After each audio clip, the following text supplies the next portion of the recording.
Hey, what's up everybody? It is Kellen here from Start Your Systems, and welcome back to Monster Energy Supercross 3, the official video game, where today we're going to be wrapping up the 2020 Supercross season by playing my custom replica version of the 2020 Salt Lake City 7 Supercross track in-game.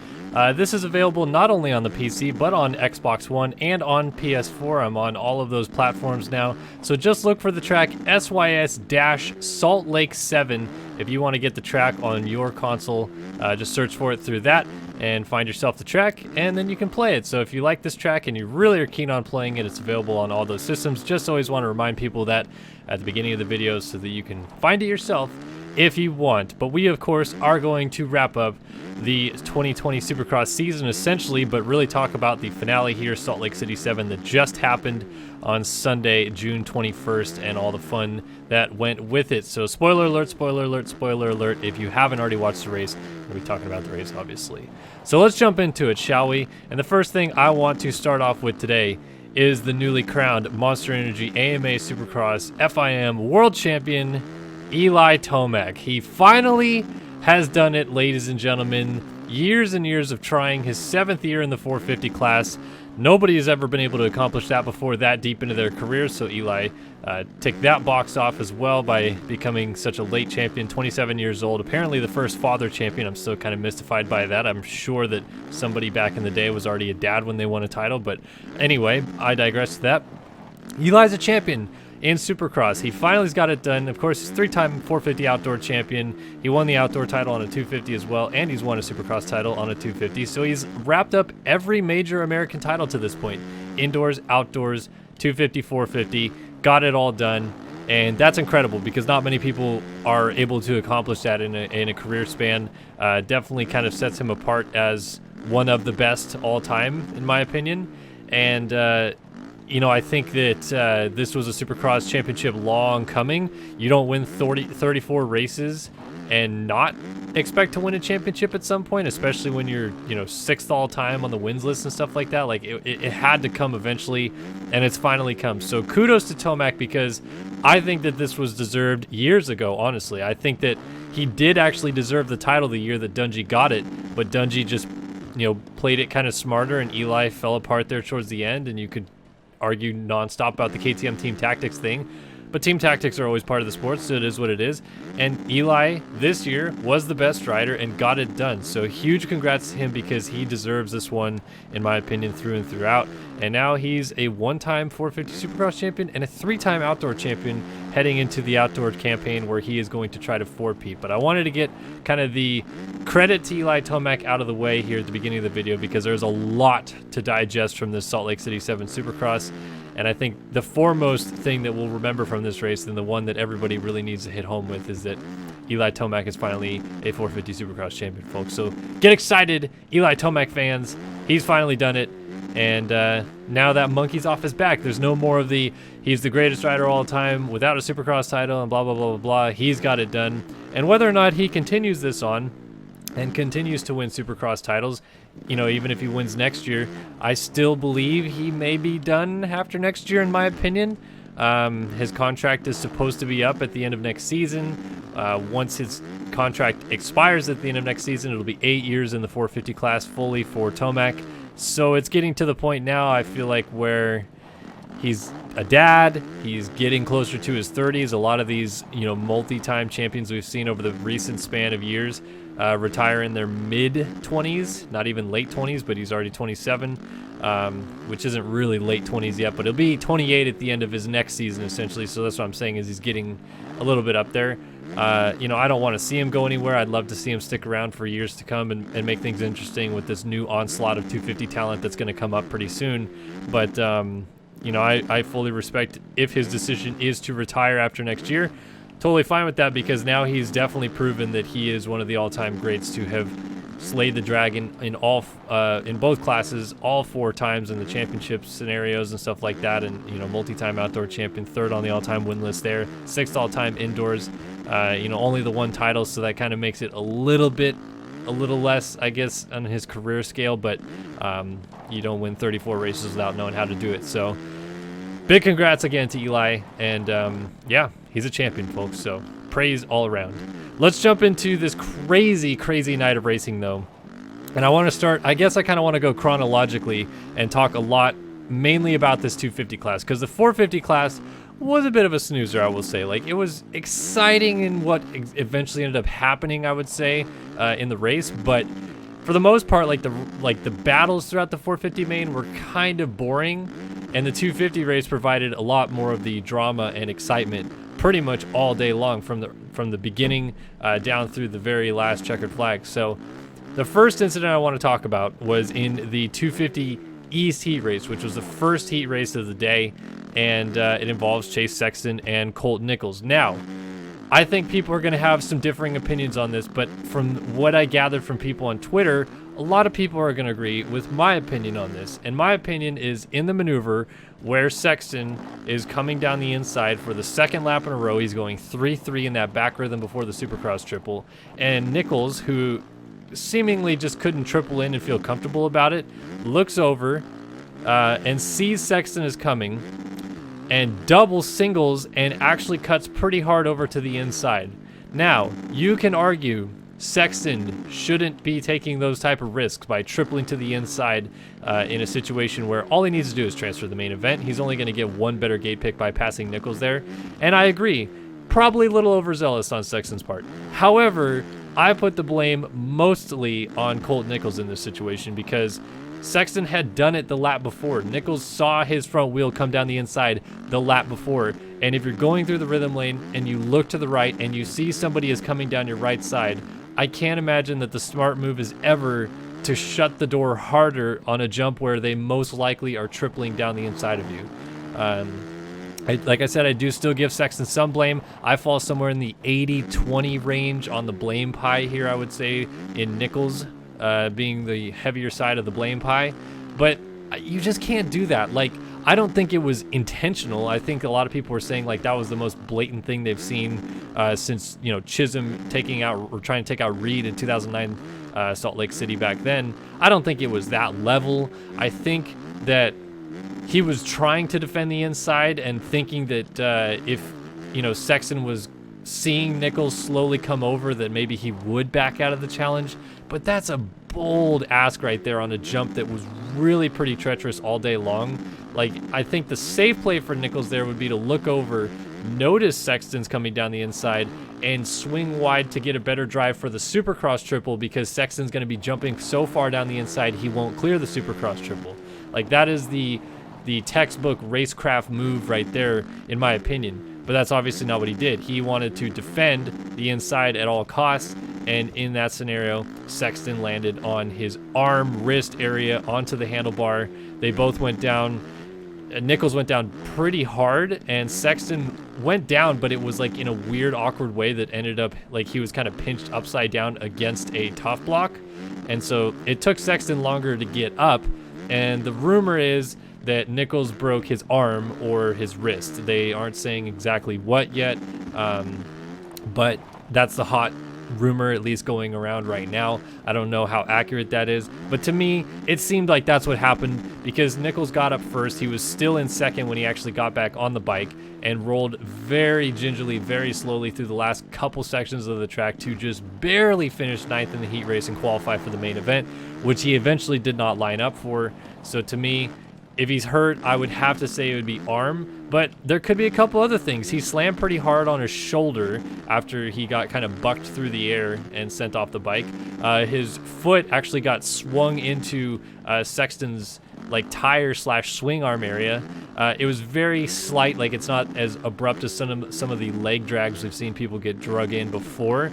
But maybe his foot got caught awkwardly. He could have a foot injury. Again, it's all speculation, because Starr and Yamaha and Nichols himself haven't come out and explicitly said what's wrong. But unfortunately, it does appear that there is a injury of some sort that may keep Nichols sidelined, you know, for the foreseeable future, which sucks, because you don't want him to see the miss the start of Lucas Oil Pro Motocross just because of this, you know, heat race incident at the showdown. So it sucks that Nichols got hurt, but I still, in my opinion, think it falls on his side more than Sexton's for the blame pie. But I'd love to hear your thoughts and opinions on that in the comment section below.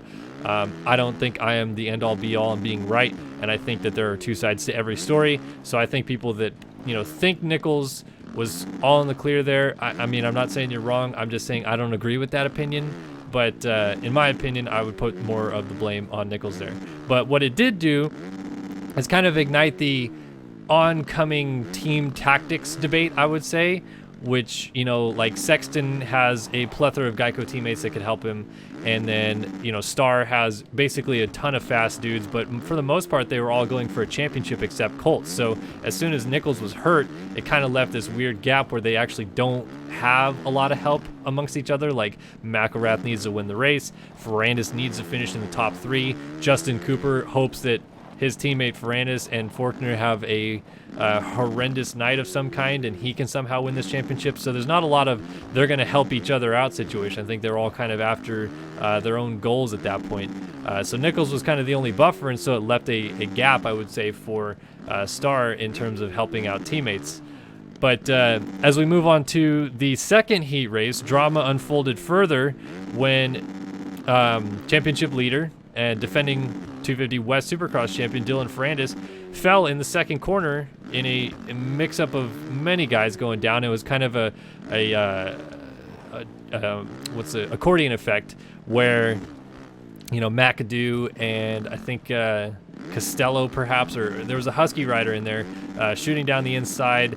Brandon Hartraft and Alex Martin got kind of hung up as well, and Ferrandis was kind of sandwiched in it all. It basically ended up with like 5 guys trying to go in one line essentially, and it kind of caused this mini pileup of sorts with everybody in the first corner, which was kind of a bummer because it put a lot of people back, you know, further down the field, and a lot of factory guys ended up having to go to the LCQ because of it.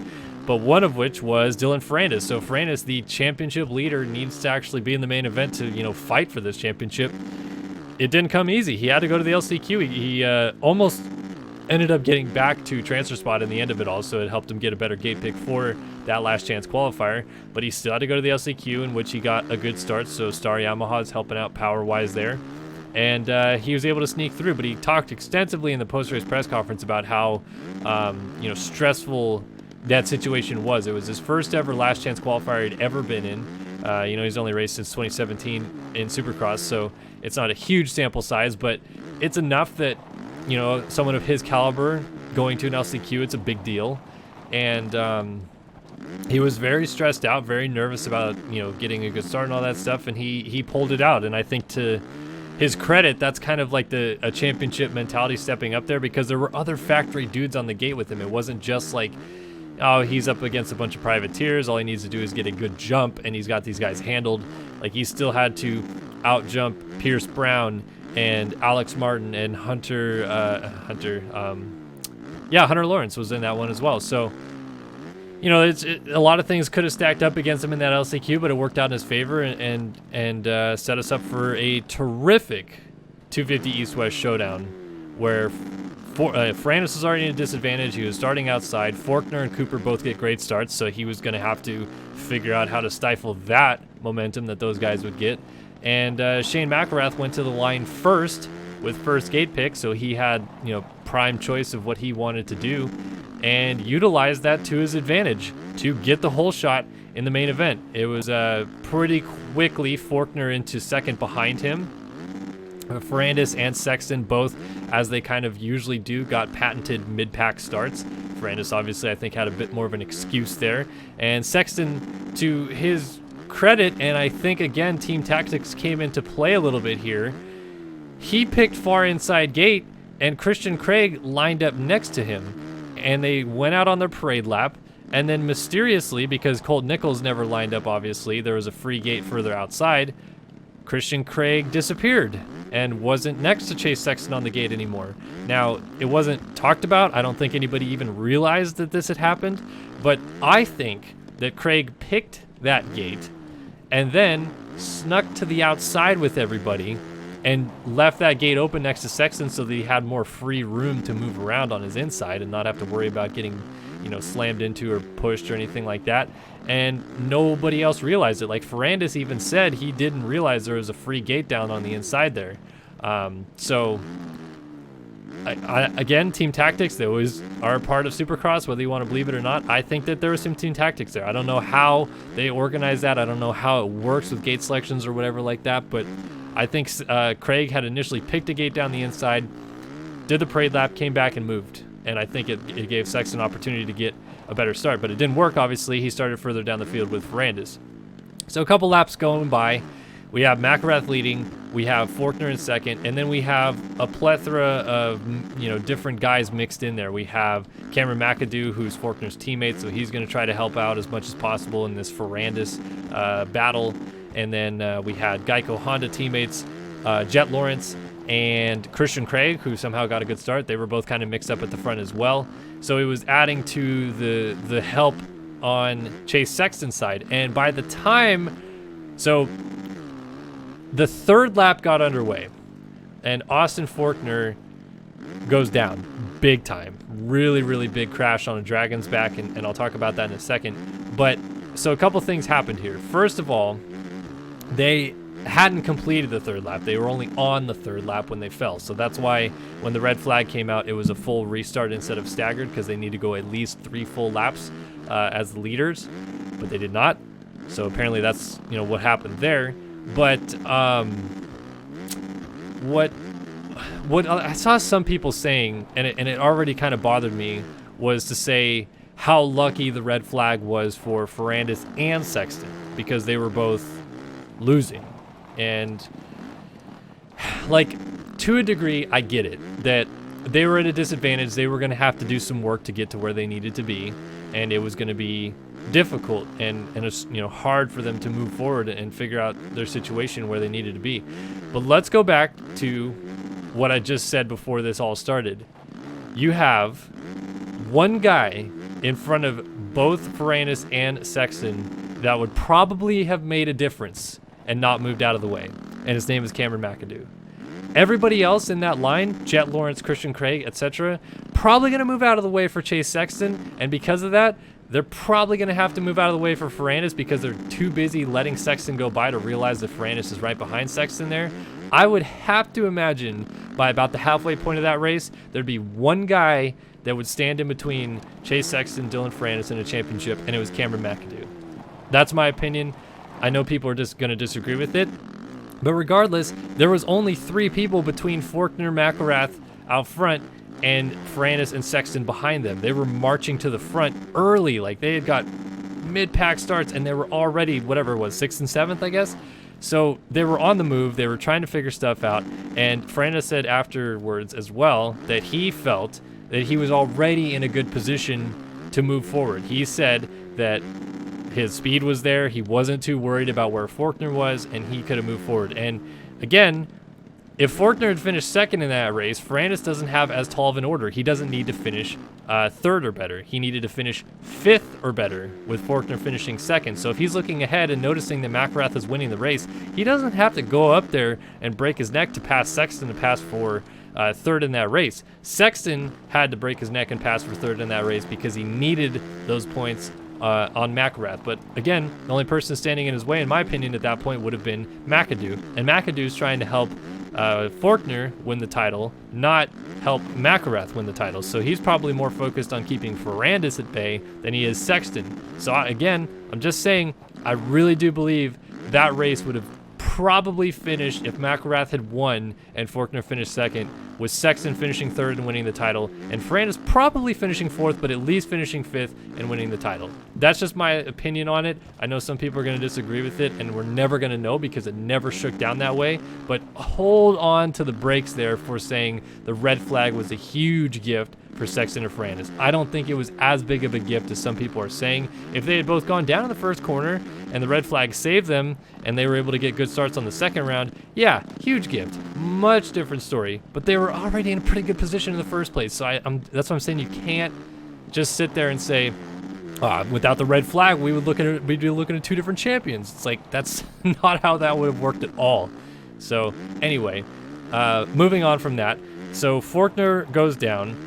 definitely hurt pretty bad, it looked like. That was a big crash, and Dragon's Backs are starting to become a bit of a problem to me because, look, I think Supercross deserves to be technical, challenging, hard, etc., all the other things, but the Dragon's Backs are such a peculiar object on the track, in my opinion, because they're always built just a little bit wrong, in my opinion. The thing that I thought was wrong about the Dragon's Back that Forkner crashed on today was the first whoop had the most upslope to it compared to the rest of the jumps. The last whoop, I think, was tallest whoop, and like, I think it was probably built as close to perfect as it could be, but the first whoop was too big. Like, if they're gonna make it so it's literally just an uphill whoop section to a jump off, which is what I've always expected Dragon's Back to be, you know, they need to kind of even out the way the jumps are, kind of like how I built it there, like where it's like literally like an up staircase, in my opinion.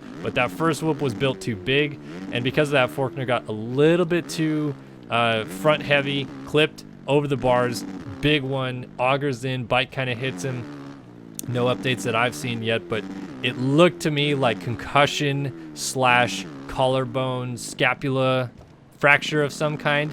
If it's worse than that, it could also be some cracked ribs, or maybe even you know, some torn ligaments in his shoulder or something like that.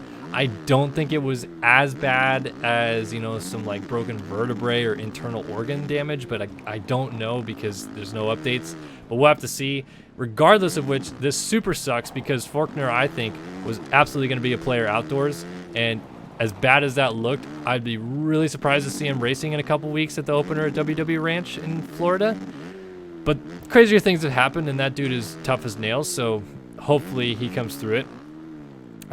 Okay, but Dragon's Backs, man, I don't know, like, I'm okay with technical Supercross, and I'm okay with the logic of they need to, you know, if they don't want to crash on the Dragon's Back, then they got to slow down and stuff like that, and I get all that, but I just think that one needed to be built a little bit differently, in my opinion. And in the first place, I just think we need to have more dirt on these tracks and build different, more unique obstacles that slow people down. So it's not the same 3-foot singles, 5-foot singles, Dragon's Backs, tables, whoops, and a finish line jump. Like, that's literally all this track is. Like, the fact that I can build all these tracks week after week in this game, which is just a bunch of cookie cutter simplistic jumps, like there's not anything really drastic about the difference between this track and the one that was built in real life. To me, that's kind of lame, in my opinion. I think that they need to have more dirt. They need to have more taller, peakier doubles and high tabletops and weird, quirky rollers and moguls and whoops and stuff like that. Like, you go back and watch Supercross from 1991 or something, like, draw inspiration from that and make sections that are like that to challenge these guys. Because the problem with Forkner's case was they built a challenge obstacle in the middle of a very fast and rhythmic section where they were carrying a lot of speed.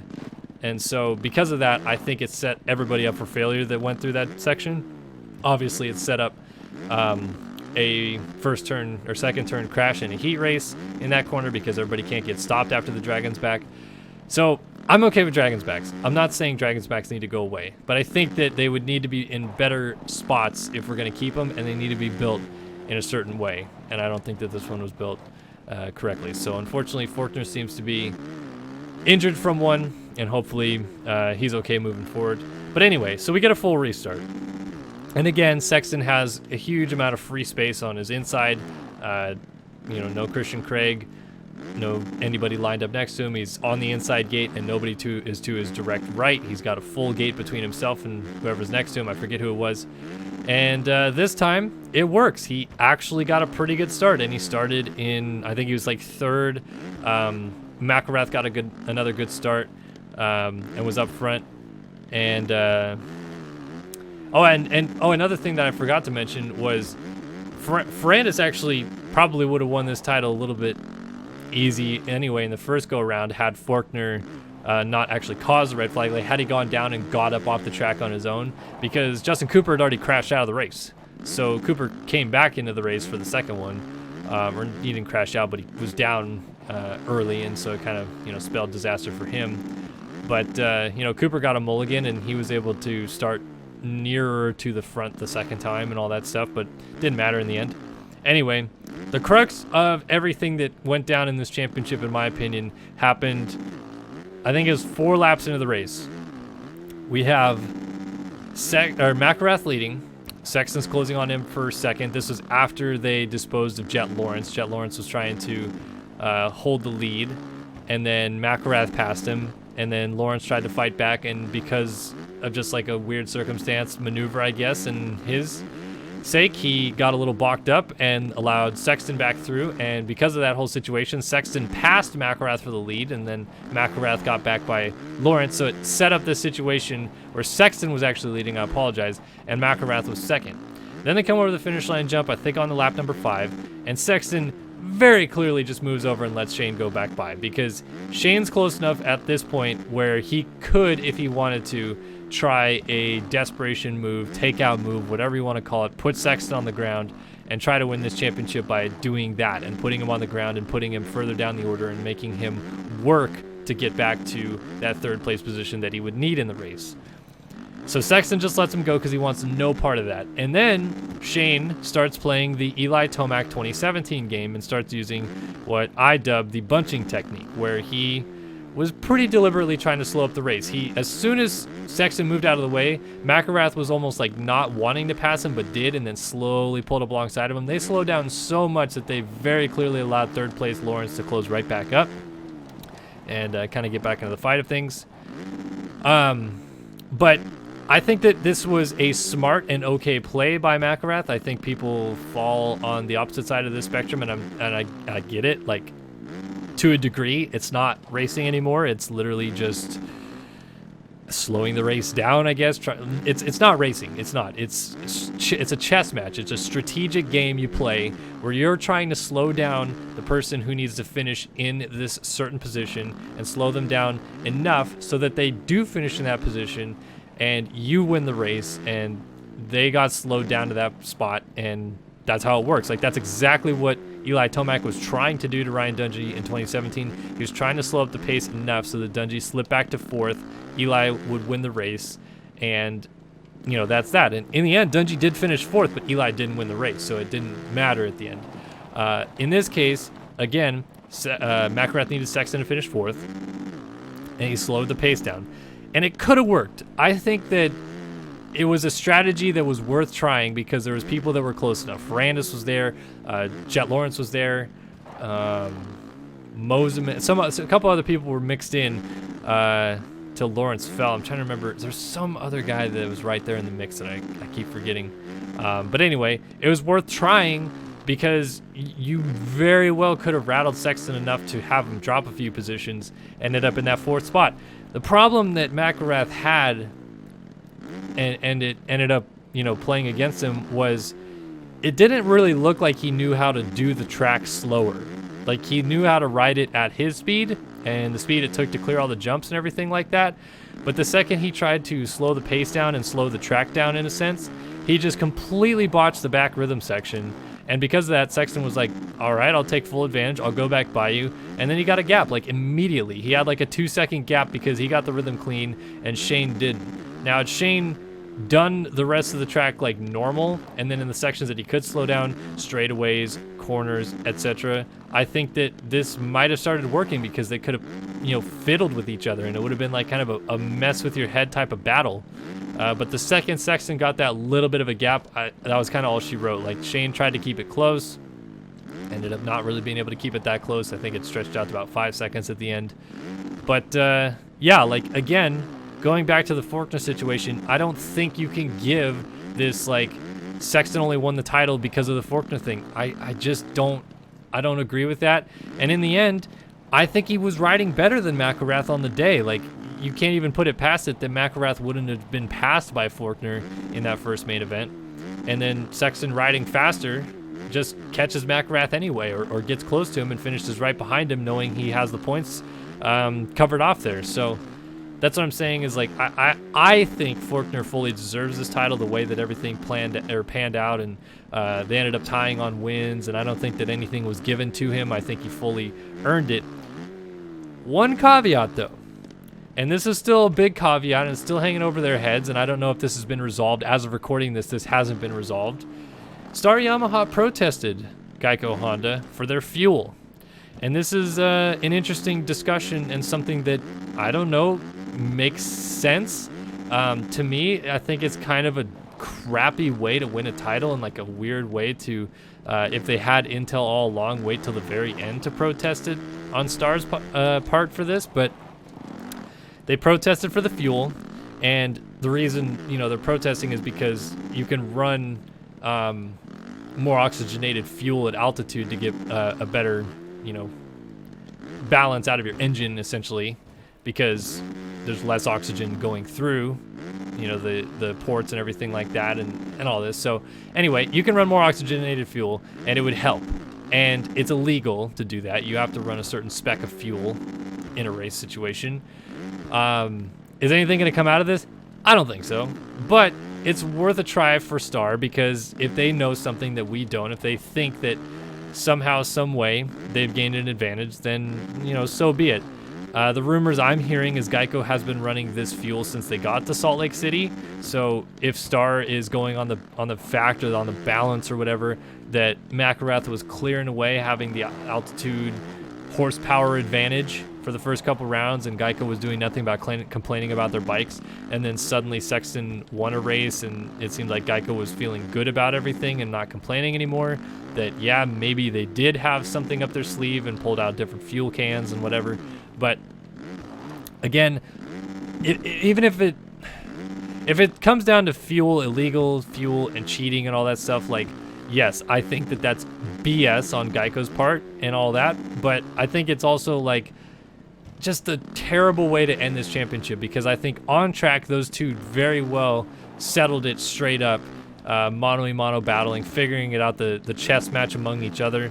And, you know, to be fair to Geico, like, even if they did you know, run better fuel to get higher power out of the bike and stuff like that, they still were not Star Yamahas, who whole shot every single race in Salt Lake City, except for that one that Darian Snide, I don't know how he whole shot that one, but he did.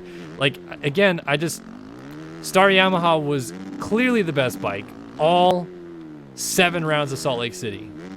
Most horsepower, best setup, etc.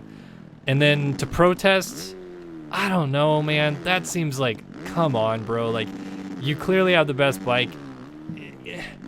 Yeah, maybe they did something to try to gain an advantage, but dude, you already had the best bike. Like, come on. I don't know. Anyway, we'll see what comes out of that. If an update does happen in the time being, I'll try to post it in the description below so you guys can catch that news. But right now, doesn't seem like anything's going to come out of it, but we'll see. If it does, then Star Yamaha's won 2 championships, because I believe in the rulebook it's an immediate disqualification for illegal fuel usage at the race, which means that Chase Sexton would be disqualified from his win, not gain the points needed to win the championship. That instead would go to Shane McElrath. And there you have it. You have 2 Star Racing Yamaha champions in Ferrandis and McElrath. But that's right, folks. Sexton won the race. He won the championship. Ferrandis came home in 4th, I believe. I think he let Mosman go by or something like that. He ended up 3rd or 4th. And won his championship. He beat Cooper. He ended up, I think, 20 points ahead in the championship in the end.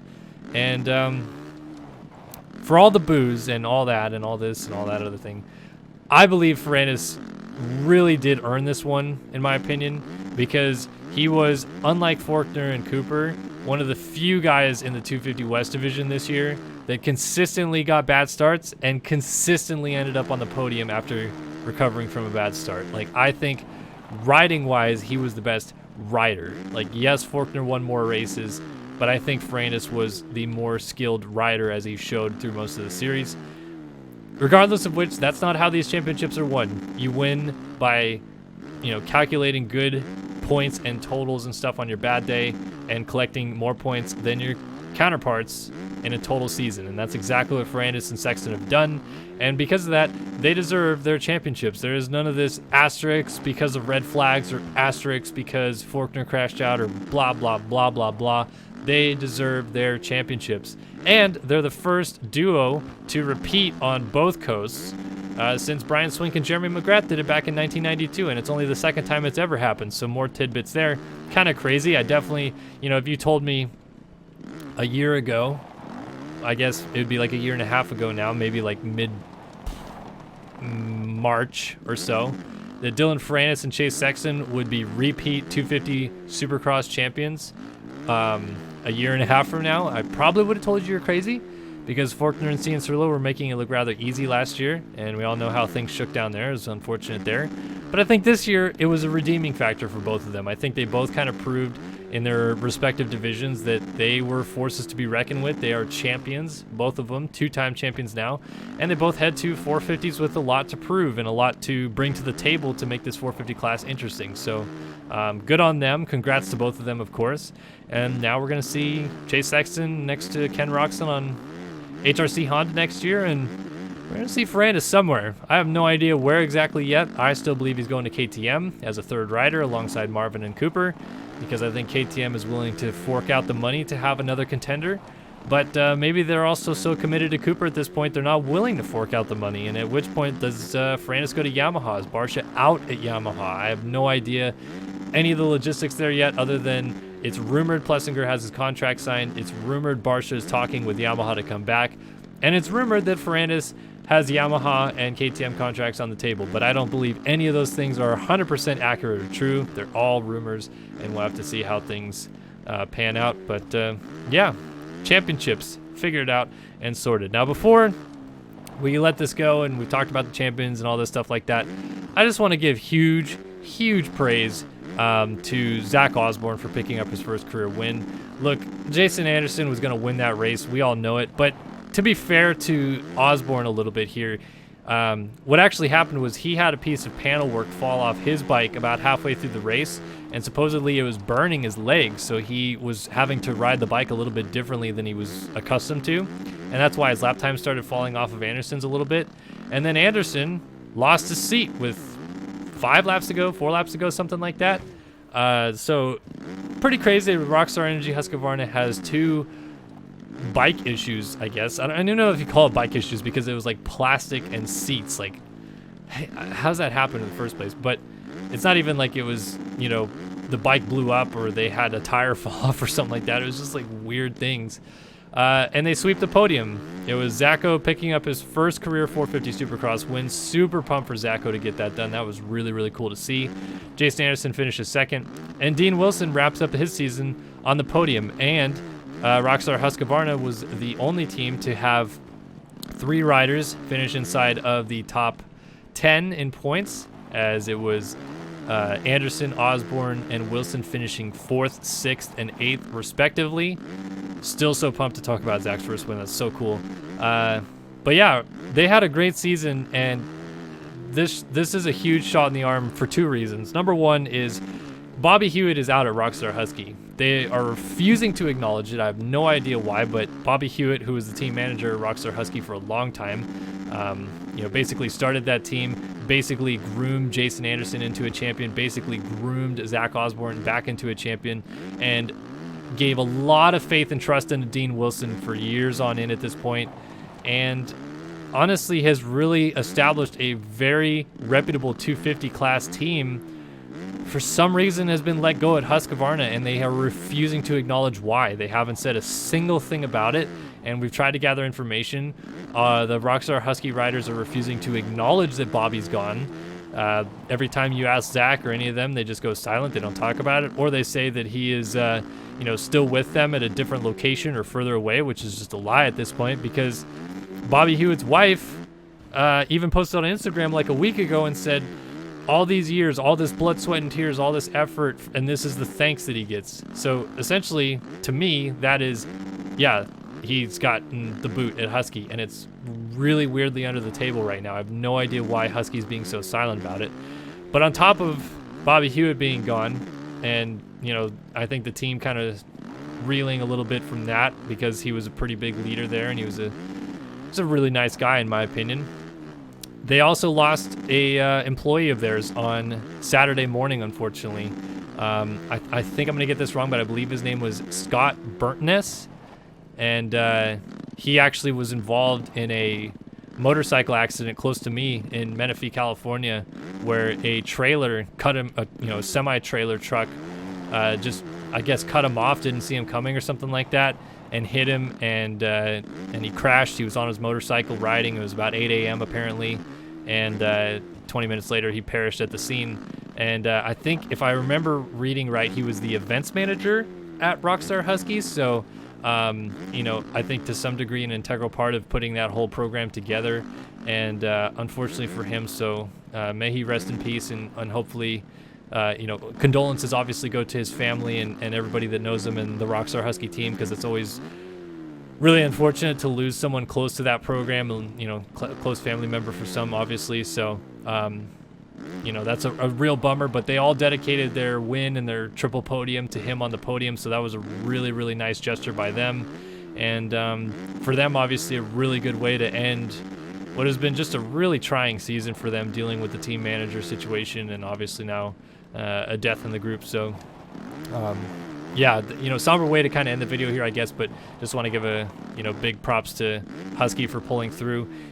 This is the first time they've ever swept the podium in Supercross, to my knowledge, and it's the first time since like the 70s that they've been this relevant on the main scene. So this is really, really cool for the brand as a whole too, to get to where they are. And I think they're all carrying a lot of momentum in the outdoors. I'm really happy to see not only that Zacho and Anderson seem to starting to find their stride a little bit as we head into outdoors, but Dean's healthy. Like, this is the first time in a long time he's coming into outdoors healthy and ready to go, and we know Dean's an outdoor dude. He's really good in motocross, so this is a great way to end the season for Husky. And man, just so excited for Zacho and his eyebrows, man. That's so cool. Love Zach. He's a really, really nice guy, and deserved that win. Even if Anderson probably was going to win that race, still cool to see that Zach was able to pick it up.